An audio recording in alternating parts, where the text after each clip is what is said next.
So what we'll cover is initially a few fire facts, just make sure everybody's got a similar background on fire-related information. And then we'll also talk about most of the presentation, planning and maintaining a fire-smart landscape. The emphasis is the master gardeners are not authorities on fire-related activities and so on. But we are bringing our landscape and gardening knowledge to the fire community and trying to provide that information and put it in the context of what gardeners, what homeowners can do in terms of gardening in their own landscape. Why is it important now? And this is probably known to everybody. It is not actually simply saying that a well-maintained garden is a fire-smart garden. We'll go through some points as we go through the presentation and specific activities and design characteristics that would make a landscape fire-smart. But reality is, it's another way of looking at how you approach gardening, just like you look at water-wise gardening, you look at gardening for pollinators and so on. This is just another way of approaching design and implementation of a landscape for fire-safe reasons, fire-smart reasons. So as background, California wildfires are becoming more frequent. We all know that. Last year happened to be sort of a low year, I think, for a lot of people, but the activity in 2017 and 2018. They're also becoming much more intense. I think I saw something recently that of the 10 largest, most destructive fires in California occurred within, I think, since 2005, and more destructive. The whole background of this is that there are a number of changes that are occurring, as well as the growth of communities into more of the fire-prone areas that are causing a lot of this. But that's some of the reason why all this is happening. There's a lot more human activity, more ignitions because of problems with human-based incidents that take place. Wildland vegetation is growing. Traditionally, the open space areas were probably since, I think, the early 1900s. The approach was that if a fire started, they wanted to put the fire out if you're talking about wildland area. And what has changed as a result of that is much denser vegetation. And as a result, when the fires do take place, they are more destructive and more violent. The other thing that's taking place is that there are more communities moving into what's called the wildland-urban interface. And that's basically the boundary between urban and suburban areas and the borders that are more forested or wildland or chaparral kind of areas, where the houses are now in the middle of those areas. It's not like a well-defined area that you find in a what people might consider a more traditional urban or suburban area. And you have that interface between significant vegetation either in the community or at least on the border of the community. The other change that's taking place is at the climate level. More heat, more wind, moisture is decreasing. I saw an article earlier today that whereas there's been a lot of concern about drought conditions in the Southwest, in fact, there is a growing concern in the Missouri River Basin that that's more of the upper Midwest, that they're expecting or anticipating a super drought conditions, and that's obviously affecting a whole different part of the United States. I should mention that about 80% of Marin is designated at either moderate, high, or very high risk, a hazard in terms of fire severity. In addition, 65% of the living units in Marin County are in the wildland-urban interface. So this is not a matter of a few houses in some border areas. Where I live, which is in southern Marin, near Mill Valley, the Tam Valley area. Almost the entire region in this vicinity is in fact designated as being in the WUI. So one of the things to understand is how do landscapes and homes actually catch fire during a wildfire? I think traditionally people view some massive fire front that rolls through and its flames basically impeding on structure or in vegetation that cause the fire to spread. In fact, that's really not the case. So you start off with the assumption that it's either a direct flame contact, where you have a fire nearby and some adjacent vegetation or another structure, basically because of that direct flame contact catches fire. One of the other possibilities is radiant heat, simply the intensity of a fire causing heat transmission that would cause some nearby vegetation or a home to catch fire. I'll talk about in a minute about some studies that were done about what is that distance that actually you need to maintain between where there's an intense fire and some structure or vegetation so that that structure and vegetation wouldn't catch fire, at least in a significant amount of time. Where the problem really occurs is from the embers from a large fire. Studies have shown that depending on the fire conditions, somewhere between 60 to 90% of the homes that catch fire are actually caused by embers from an ember storm. And that's amounting to a fire that's in the distance, could be a mile or more away, based on the winds that are in some cases generated by the fire. Those embers fly to some other area where they land on some combustible material. Think of this as just like yourself trying to start a campfire when you're out camping. And it starts on some very light, fluffy material that would catch fire. It could be a bunch of leaves, it could be a bunch of pine needles, and it may sit there and sort of just burn for a few minutes, but then other material that's nearby would catch fire because of that direct flame contact. There were studies that were done. I'll talk a little bit about radiant heat. There were studies done in the mid-1990s with some work in the northwestern territories of Canada. And basically what they found out was that if you had a structure about 30 feet away from a large fire, and I mean fire in a tree area, for example, that's got 40-foot tall trees, that a structure, a wall or whatever, about 30 feet away, it would take over a half an hour for that to actually catch fire. And that information from those kinds of studies is what's used to create some of the zone characteristics that we'll talk about in a few minutes. But the reality is, if you're that far away, that's a way that you're going to avoid radiant heat. Now, in some cases, when you've got dense housing, we'll talk about that a little bit. When you've got 5 or 10 feet between houses, then radiant heat can obviously become a concern.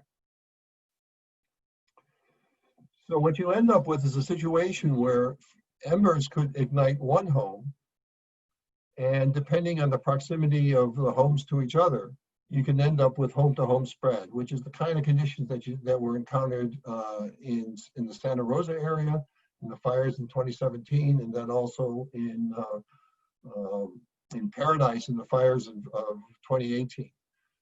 And in many cases, what you will see, and we'll talk about this a little bit later, that you'll find the homes catching on fire, while in many cases, the nearby vegetation didn't catch fire. And we'll talk about the conditions about how that works. What's really important, though, is that you should have arrangements within your neighborhood. So neighbors are working together, because one home that may be considered to be defensible, fire safe, taking all of the steps we'll talk about in a few minutes, may not last if the nearby homes aren't also equally well taken care of.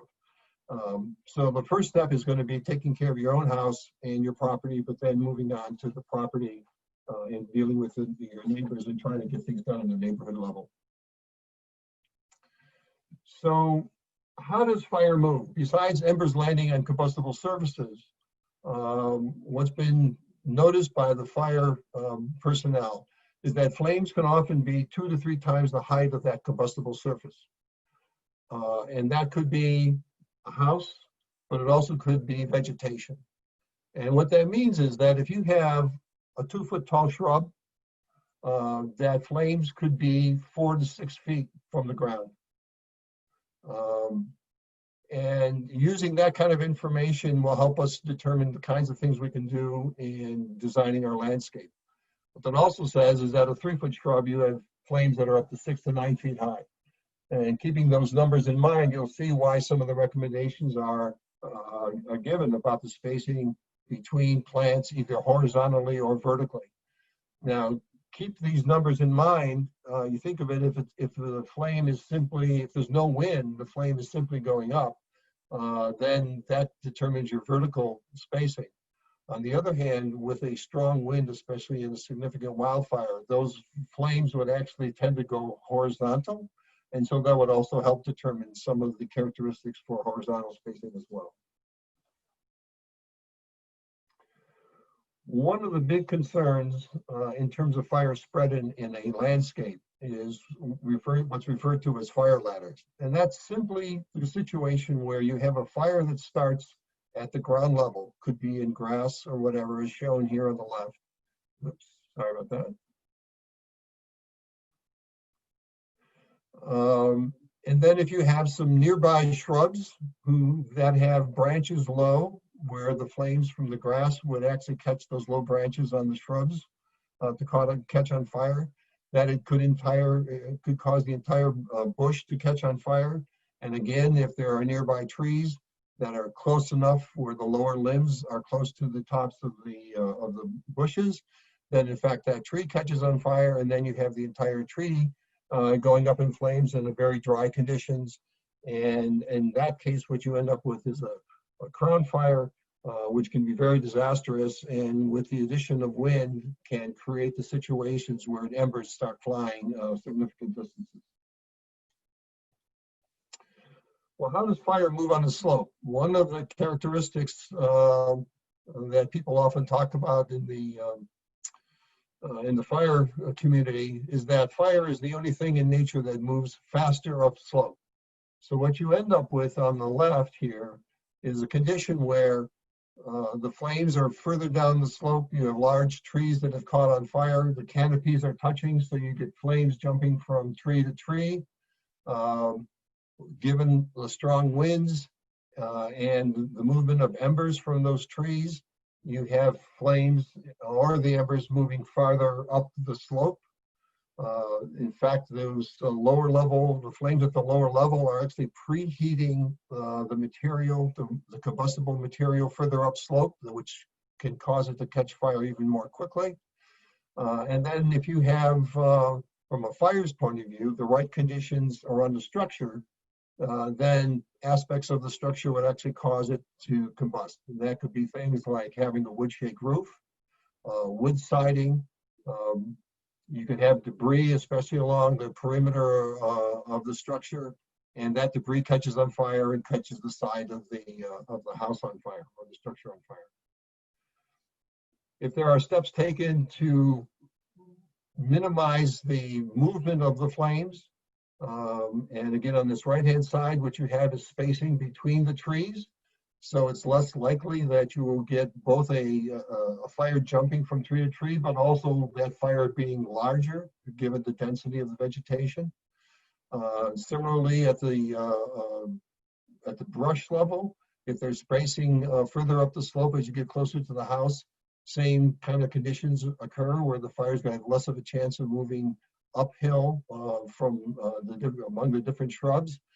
And finally, when you look at the structure, taking steps to make sure that you minimize the risk of the structure itself catching on fire.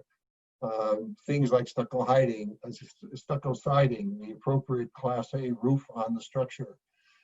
All those things are steps that people can take to improve their property. I want to emphasize that this is not one of these conditions or situations where you want to go from the picture on the left to the picture on the right in 1 year. What we're going to talk about later on in the presentation is that there are incremental steps you can take. And in fact, what you want to do is take those steps starting at the house or the structure and moving further away from that structure. One of the considerations, depending on the characteristics of your property, is determining the spacing between what's shown in this picture, individual plants, but really think of those as clusters of plants or groupings of plants. So what you want to do is provide some space between the plants horizontally and also space vertically so that you don't have those fire ladder conditions. You could have, for example, a cluster of plants where in the center might be a taller tree or taller shrub, on the perimeter or low-level shrubs with a path or a walkway around it. And we'll talk about some of this a little bit further in the presentation. That gives the ability to keep the, if any of that area catches fire, the fire will be lower as you get closer to the perimeter of that cluster. If it's a little bit higher in the middle, it'll be less of a threat to other aspects of your landscape and your vegetation.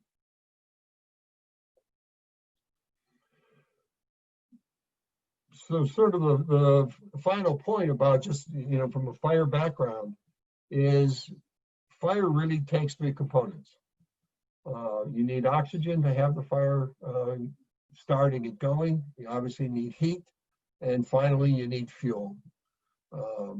Of these, the one aspect that the one characteristic that can be controlled by us is the fuel aspect. And that's really the area we want to focus on, both from a structure, but also a landscape point of view. So in essence, to use a phrase that we sort of coined in Master Gardeners is don't be fuelish. These show you some examples of dense fuel around structures. I want to emphasize that in all of these cases, we're not espousing the total removal of what's there, but it's really going to be a matter of maintaining what's there in terms of the vegetation. But what also needs to be kept in mind are those items that are shown on the bottom right of the slide, because it's not just the vegetation, it's other flammable material that may be close to your structures. That stack of firewood that you have and maybe haven't used in a long time.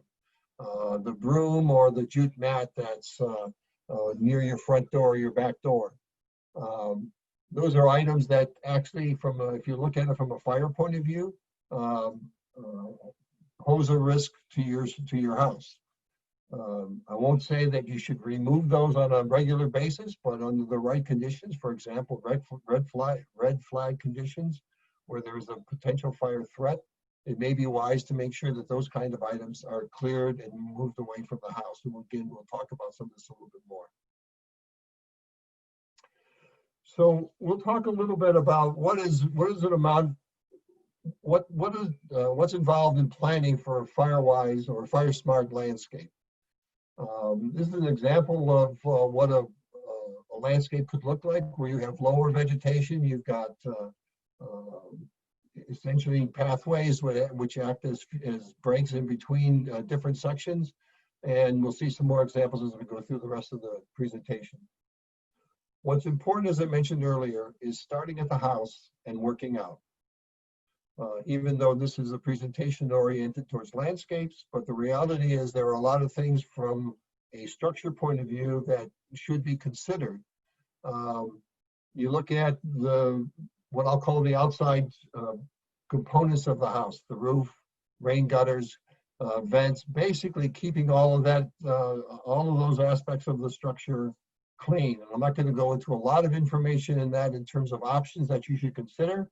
But really what's important in this list is keeping those components clean. In other words, debris off of the roof, debris out of the rain gutters that might end up causing the fire to start and spread.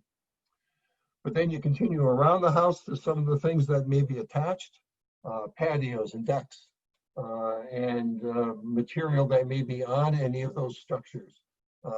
attached garages, fences that are attached, that run around the property and end up attaching to the house. And we'll talk a little bit about that in a few minutes. One item that I want to stress that is a very simple thing to take care of is make sure that you have visible addresses, address numbers on your house, so that in the case of a very dark conditions, like in a dense smoke from a fire, that the fire personnel can locate your address appropriately. If you have any questions about the things that should be done specifically in your property, recommendation is contact your local fire department. Those fire personnel are more interested in helping you understand what can be done to make your property safe and to be fire smart.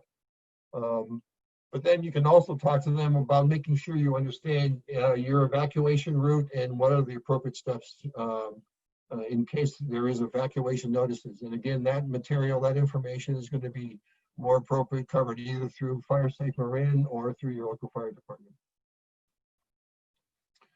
So let's talk about fire smart landscaping and some of the key components. In the past, people have looked at what was referred to as Zone 1, going from the house out 30 feet, and then Zone 2, 30 feet and beyond. Based on studies that have taken place over the last several years, as well as the analysis of structure fires, or structures that have caught fire in large wildland conflagrations, that first zone has actually been split up with a significant emphasis placed on what's called the Zone 0, or that first 0 to 5 feet. The emphasis on Zone 0 is really that within that area, there should be zero combustible material. That is not, it's not a requirement at this point, but it is a very strong recommendation. And a lot of what can be done, we'll talk about in a minute, in that zone really amounts to just basically keeping it clean. But we'll be talking about each of these zones and things you can do as we step around the structure in your house. So in Zone 0, one of the things that you can do, well, probably the most important and easiest, frankly, is simply cleaning up. We'll show some examples of this, little things that take place, but you don't want any dead branches. You don't want any litter on your roof or in your gutters. One of the requirements, actually, in terms of the fire code is no branches within 10 feet of a chimney, but I would also apply that to the roof as well. What's important, just going back to the litter in the gutters, a lot of people think about cleaning up their property for the rainy season, maybe in late October or November. I would recommend that you actually start doing that in August, and maybe do it periodically to make sure from a fire point of view that that litter is cleaned up from your gutter and from your roof. So beyond the cleanup, what else do you look at in terms of vegetation and planting within the 0 to 5 feet? You want to avoid any tall plants under the eaves of your house. Keep in mind that point I made earlier about flames rising 2 to 3 times the height of the plant. You don't want to have any combustible mulch. Avoid having wooden fencing terminate on the house, combustible material, wood piles, and so on.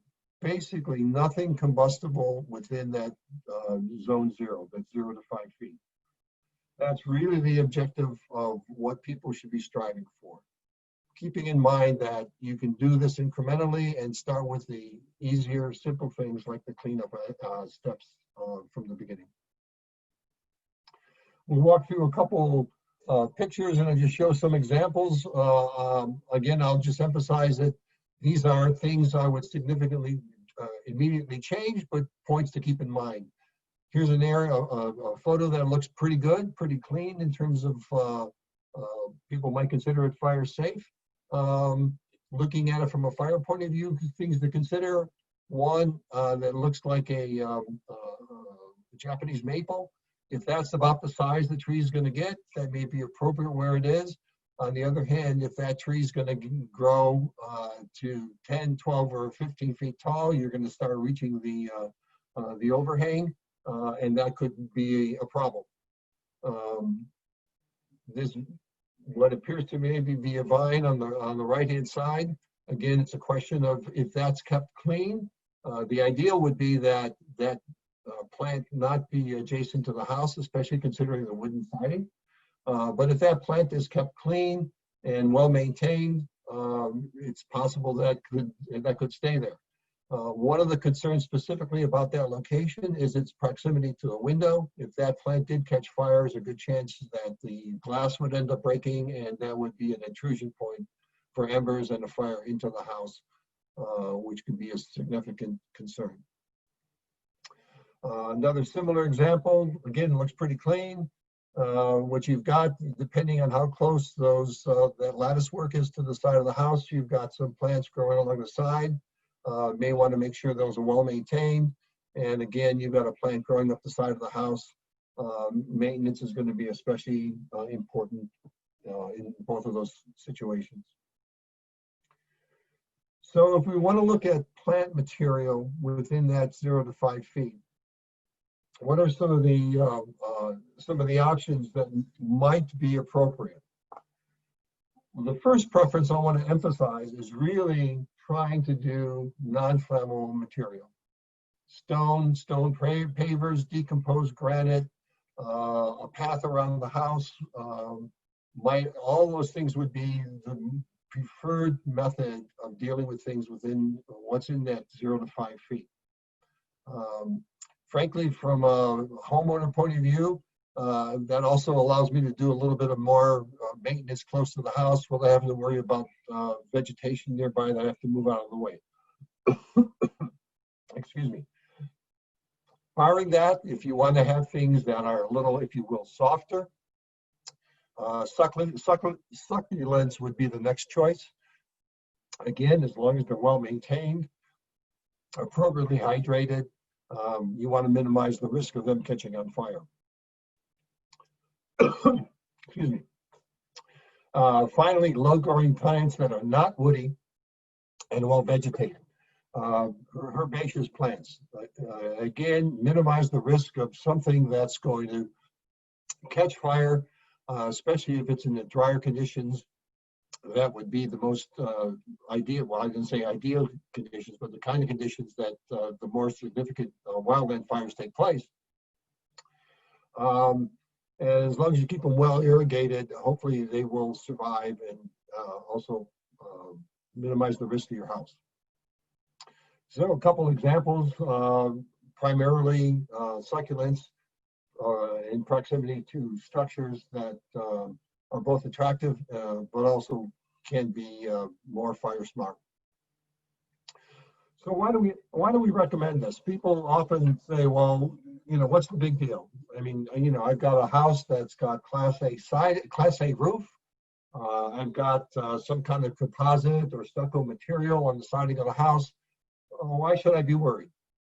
Well, what you end up with is situations where if you walk around the house, you will see that as the wind blows, debris, leaves, and so on will accumulate in certain areas. Well, where those locations are, also on top of the roof, are likely the places that if there's a significant fire with embers, where the embers will land. So again, what you have is conditions where you've basically got tinder material, kindling material, just waiting for the right ember to land and start a small fire. And in the case of the siding and the steps, what you end up with is lattice work catching fire, the siding catching fire, or the steps catching fire, and then the fire just moves into the house.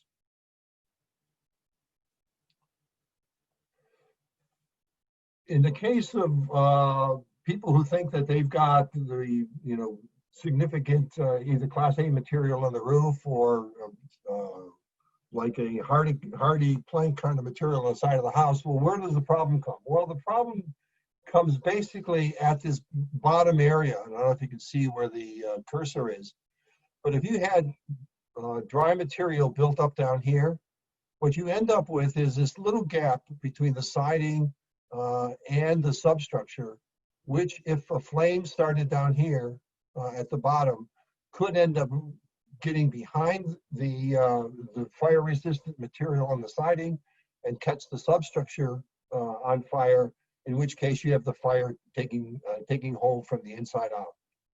The same condition actually occurs on your roof as well. Even though the Class A material is on the roof, and it's really rated that way based on fire brands landing on the roof, if you have built up material debris in the gutters, what you have is the risk of the fire actually going behind along the top of the gutter or the back edge of the gutter, and then encroaching inside underneath the substructure of the roof. So that's where the problem comes in, and that's the reason why you want to keep those areas, the gutter as well as around the house, as clean as possible. I'm embarrassed to say, this last picture is actually from my house. Stones around the perimeter, T111 plywood siding, and it happens to be a place where you end up with leaf debris. An ember landing in there could easily smolder for a period of time, burst into flames, and actually close enough where it could actually potentially catch the siding on fire and be off to the races with the fire on the house. So what do we do beyond zone 1 and beyond zone 0?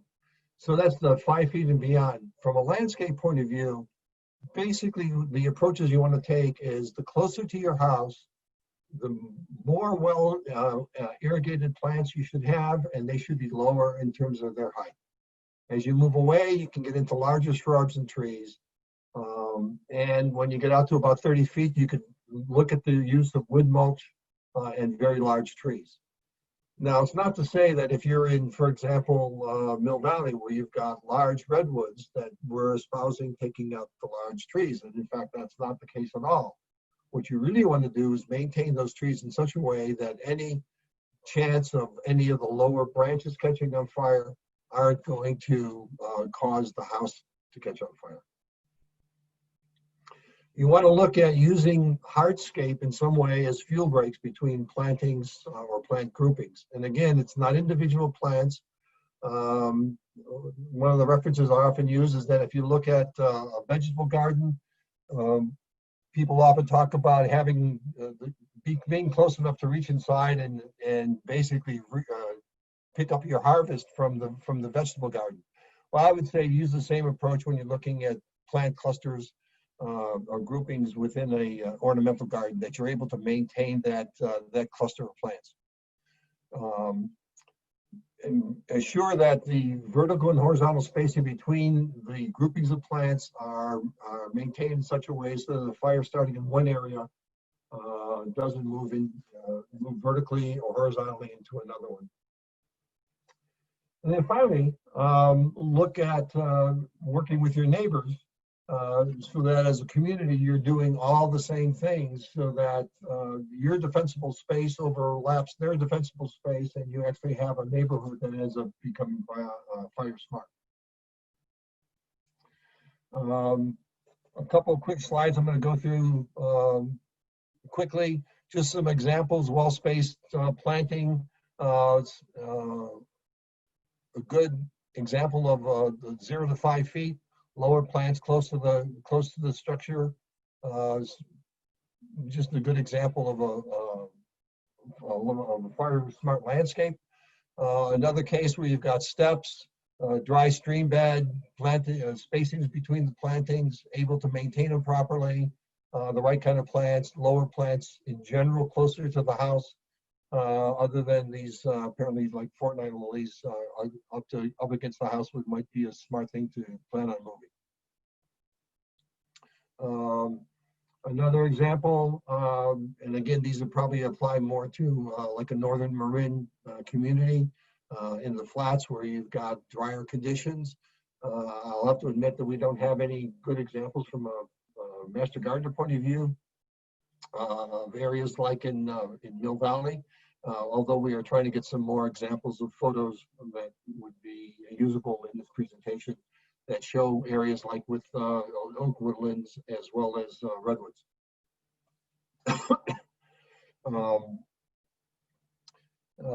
this is a backyard example where you've got more of a wild area, if you will, further up the slope. And as you get closer to the house, assuming the house is at the forefront of this picture, it is more well maintained, even with a lawn area and a pool, but again with hardscape space throughout the landscape.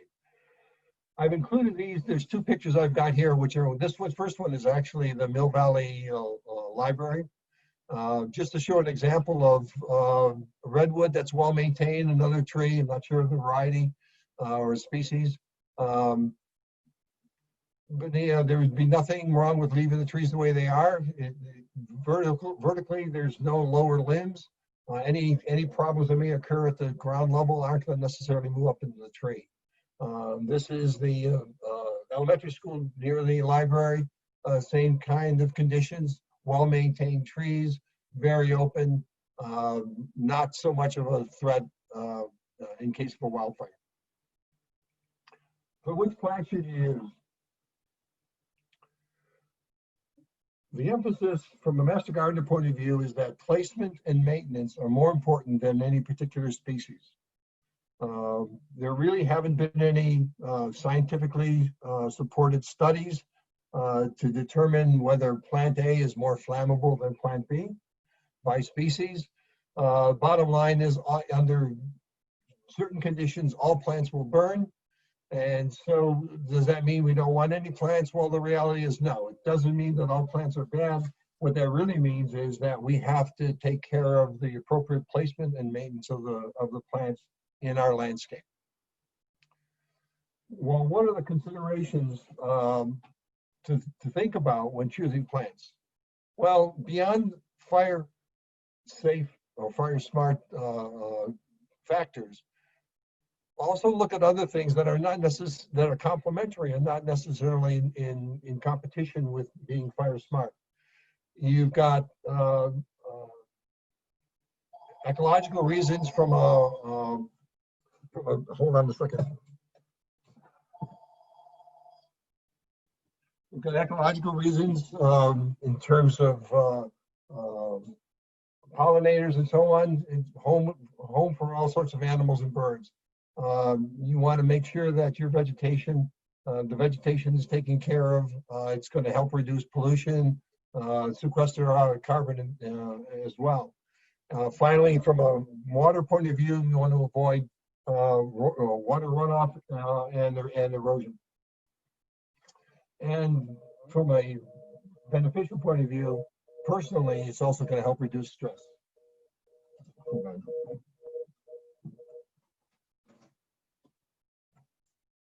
So what do you look for in a plant? Well, from a master gardener point of view, we generally say it's the right plant, the right place. And there's a whole number of factors that go into this. You want to make sure that it's also water-wise. Water conservation is going to be important. Preferably that it's pollinator friendly, so encourage the appropriate animals and insect species to be visiting your garden. And finally, you want to make sure it's well behaved. It's not invasive, doesn't basically cause a lot of problems for you by creating a lot of dead and dry material that increase your maintenance requirements. Another example of fire smart landscape, good distance from the house. Example like I described earlier, lower plants around the perimeter, taller plant in the middle. Another example, I'm just going to move through some of these very quickly. So you want to have an attractive green belt. What we're not espousing is clear cutting or the stone landscape around your property. You can accomplish a lot of fire smart characteristics without necessarily removing all the vegetation. What we really think is most important is the appropriate kind of maintenance. And that means that you do clean up appropriately. You make sure that watering is appropriate. That means the right amount of water going in at the right times. preferably with some kind of a water timing system. That you're using mulch where appropriate so that water retention is taking place. Again, as you're moving closer to the house structure, you want to make sure that the mulch is not flammable. And then you're doing the appropriate cleanup from a pruning point of view to minimize risk.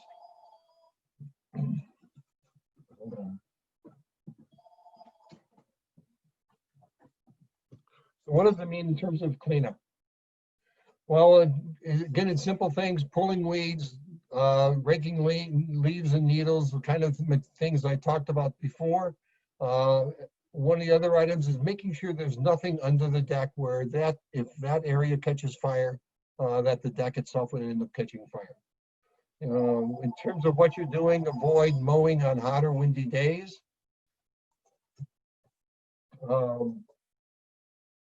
You want to make sure any wood piles you have are at least 30 feet away from any structures.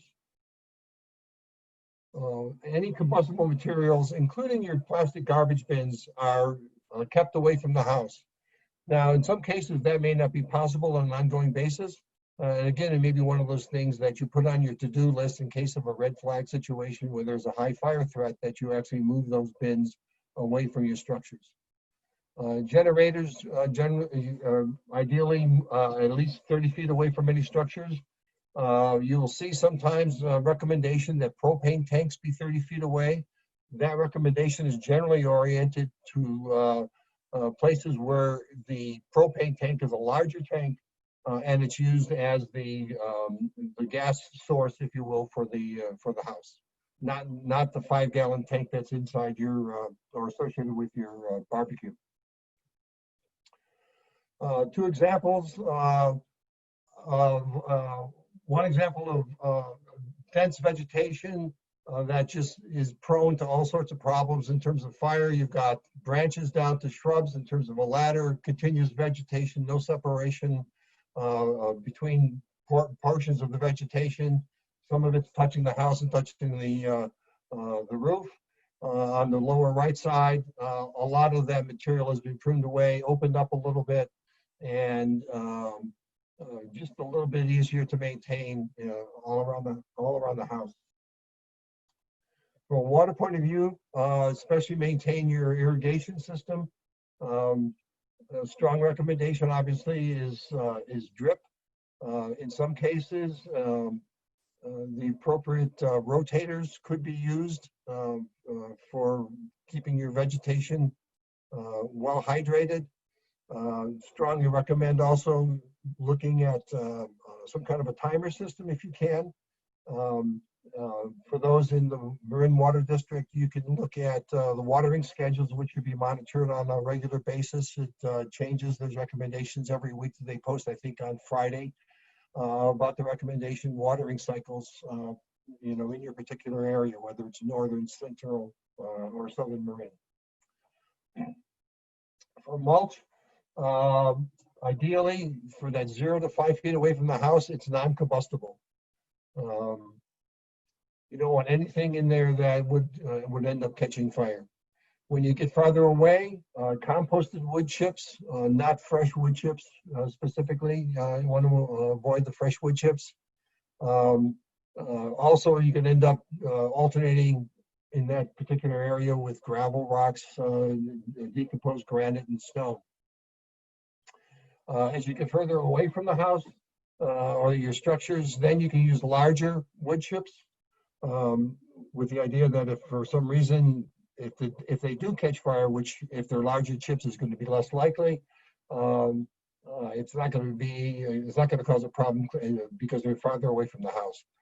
What you really want to avoid in all conditions is what's referred to as gorilla hair or the fine stringy kind of mulches, because they burn faster. Essentially, they're like tinder. Around your plants, for other reasons, you want to have the mulch to retain moisture in the soil, but you don't need to have it be much deeper than 2 inches. And in fact, in many cases, even from a plant health point of view, you also want to retain the mulch no deeper than that. Talked about a lot of these points. Keep all the branches away from the chimney, which is a requirement. Also, recommendation is to keep branches 10 feet away from the roof. The first step is always look at the dead or diseased. Once you clean up from a master gardener point of view, once you clean up the dead or diseased, you'll find the plant generally looking better, but it'll also give you an opportunity to figure out what your next steps are in terms of pruning. Limbing up of trees. Recommendation is 6 to 15 feet from the ground, but it'd be especially cautious depending on any kind of shrubs that are underneath, growing underneath the trees.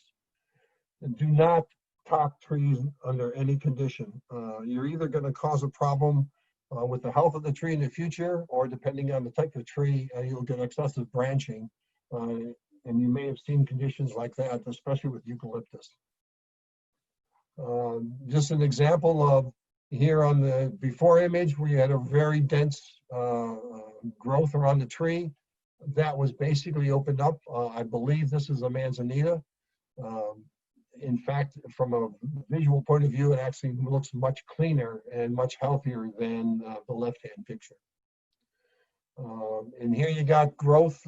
It's either growth off of the stem of the tree, or it's a vine growing up the tree. The idea is to remove that as potential ladder and just clean the tree up from the bottom level near the roots. Again, both from a health as well as from an appearance point of view, don't give them crew cuts. Topping any kind of a tree just is not a smart idea. So in summary, plan your defensible space from 0 to 5 feet, minimize and hopefully eliminate all combustible material. If there's a desire to do any plantings, make sure they're well irrigated, ground cover kind of material. Succulents are a good idea. In the zone 1 and 2, going beyond the 5 feet, shorter plants closer to the house.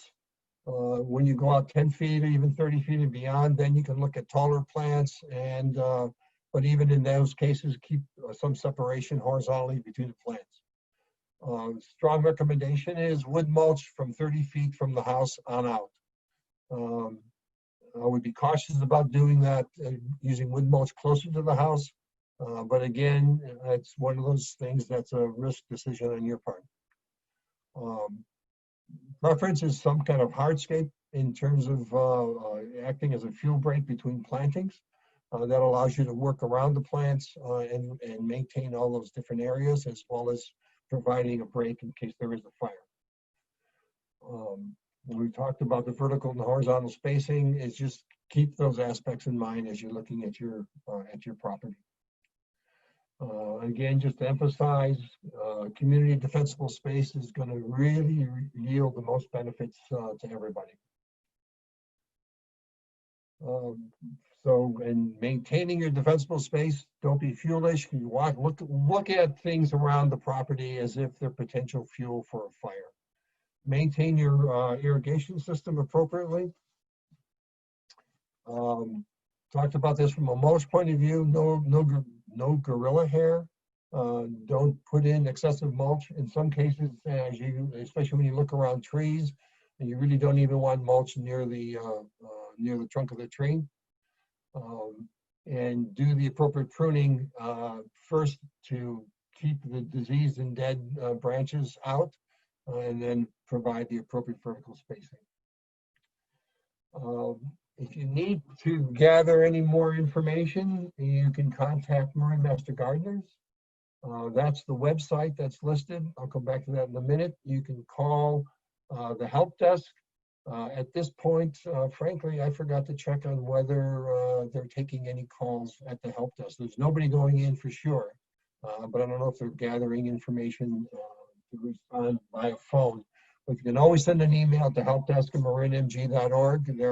The Master Gardeners are responding to any emails that come in if you have any questions. If you do go to the Marin Master Gardener website, the website that's listed there, there's a lot of material, all sorts of aspects of landscaping and plants and so on. If you're specifically looking for fire-related information, there's actually on the main page on the left-hand side a title that's listed as Climate-Wise Gardening. And one topic in that area specifically talks about fire. And with that, I'll just listen to any kind of questions that have come up.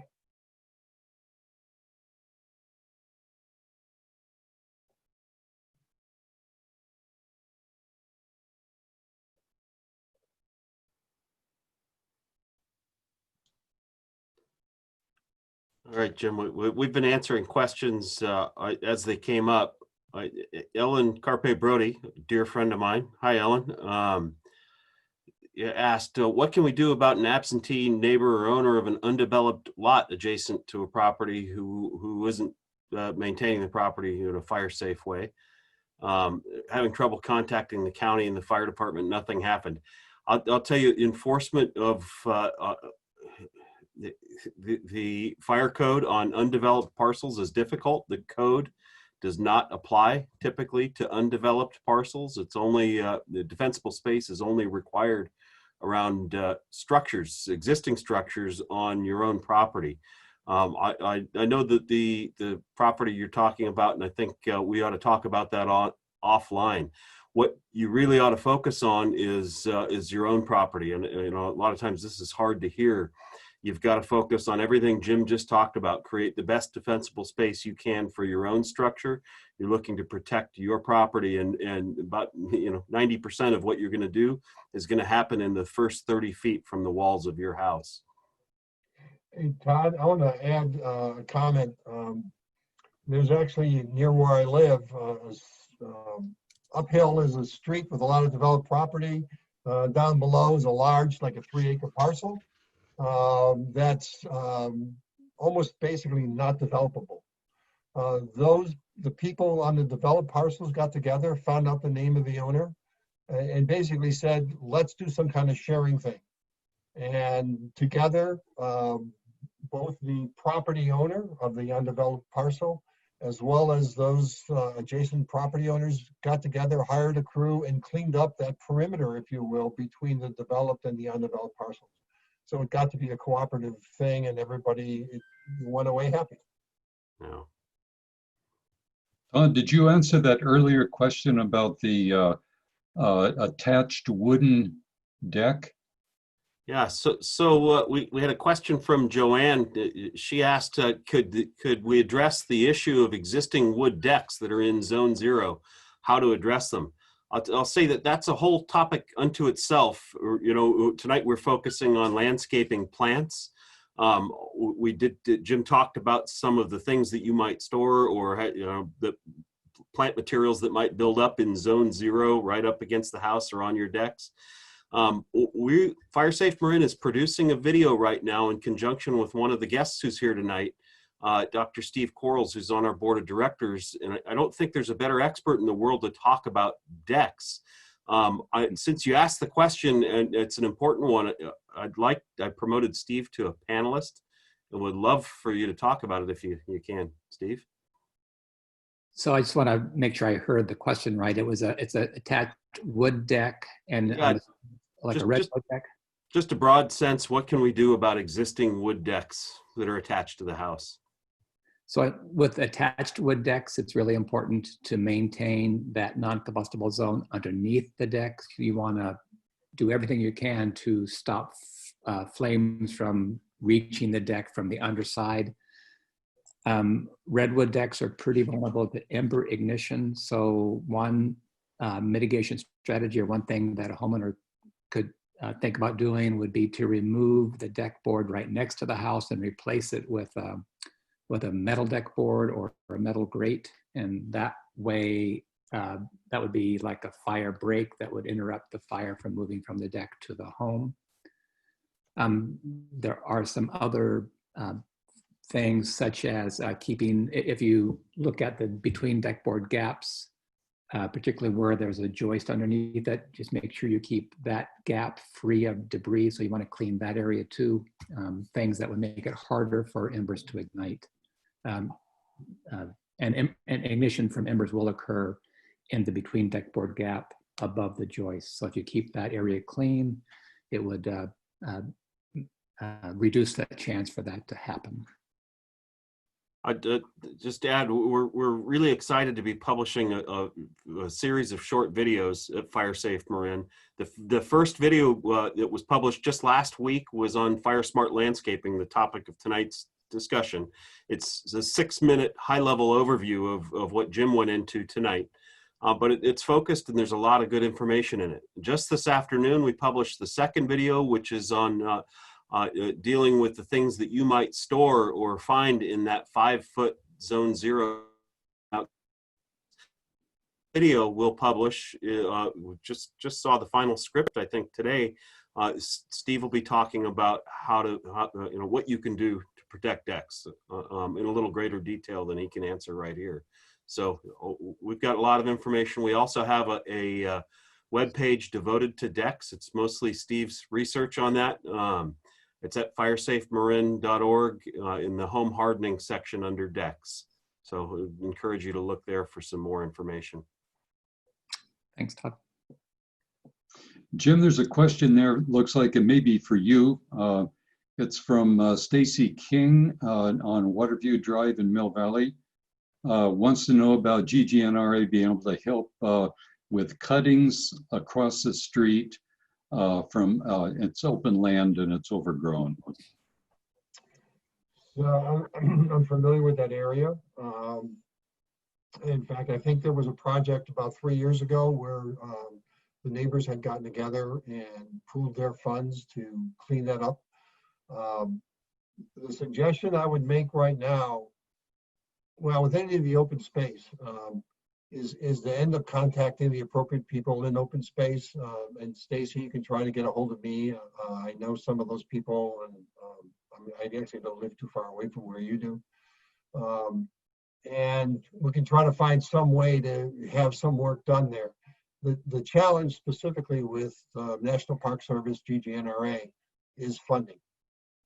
And it would be a matter of trying to find the financial resources to go ahead and do the clearing in that particular area.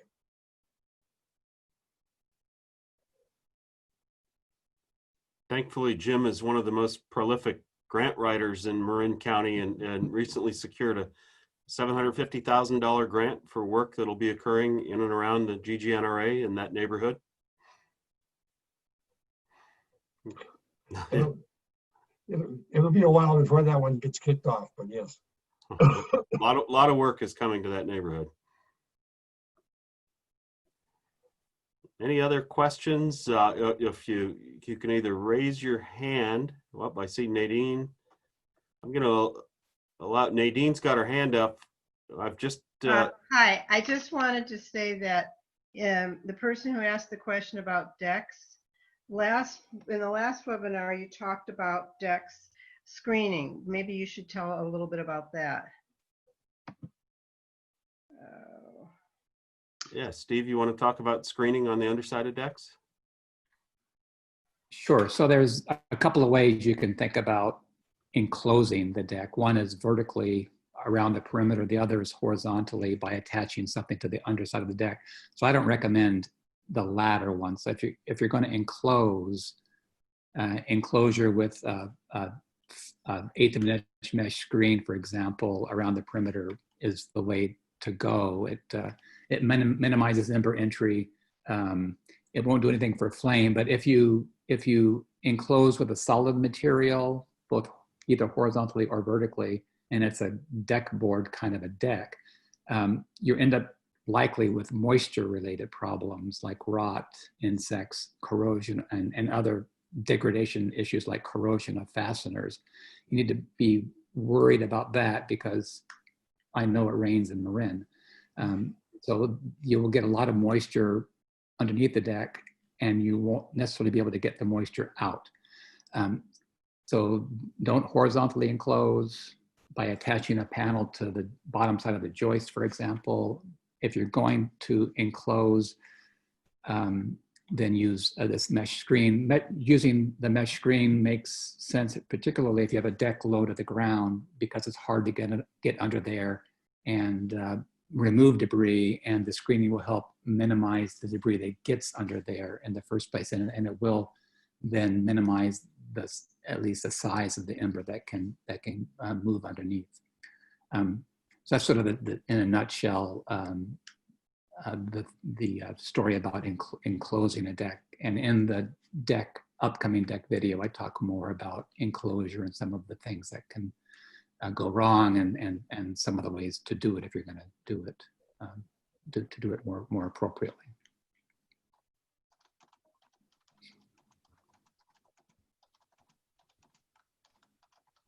Any other questions? Anybody, if you raise your hand, we're happy to answer your questions while we're all here.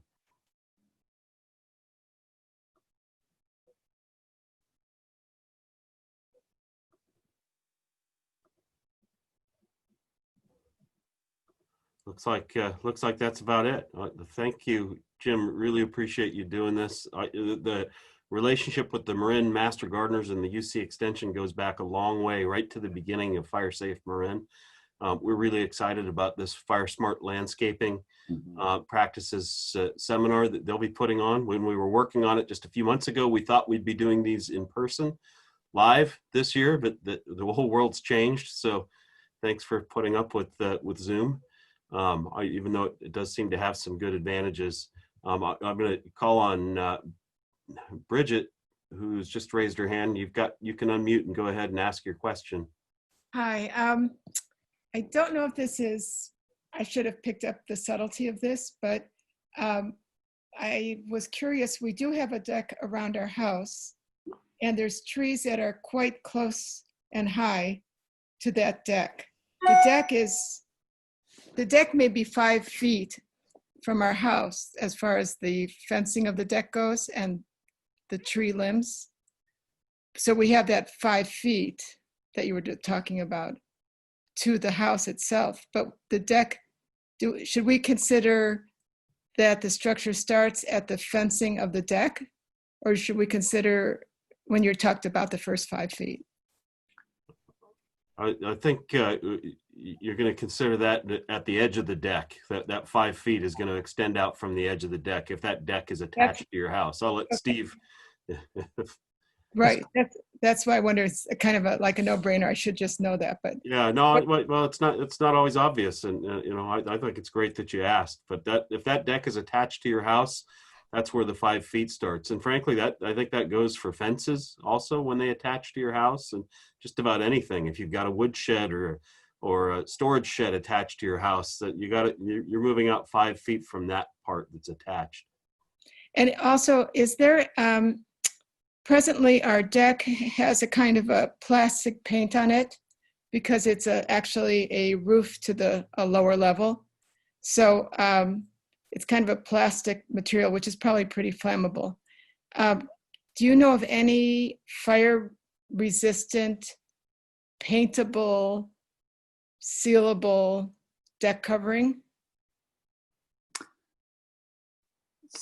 So I'll answer. This is a horizontal enclosure on the underside to keep water from getting through to that underside area, or Can you explain? Roof. Our deck is actually over the roof of a lower level. Part of our deck that extends beyond our living area is actually the roof of the lower level. So in order that it doesn't leak onto that lower level, which is kind of more like so it's a lower level of the home. So Yes, the home came with this kind of product that we've been reapplying, which seals it so that in case of heavy rains, it won't rain through to the lower level. I don't know if many people have that kind of product, but that's how our house was built. So I wondered if there's something that is kind of more fire resistant than that kind of product. So there are coatings that have fire retardancy in them, but when used in exterior applications, they don't last a long time. Would you mind taking a picture of this and sending it to me, and then I can maybe talk to you. Wonderful, thank you. Email is steve.quarles. My name is sort of there spelled, Quarles, @berkeley.edu. berkeley.edu, steve.quarles@berkeley.edu, and I can Spell that. follow you. Would you spell that one more Steve- time, Steve- Steve? Dot Quarles, spelled as QUARLES. LES. Steve.QUARLES @berkeley.edu. At berkeley.edu. EDU. EDU, I mean. Edu. Right. Thank you. That's wonderful. Thank you.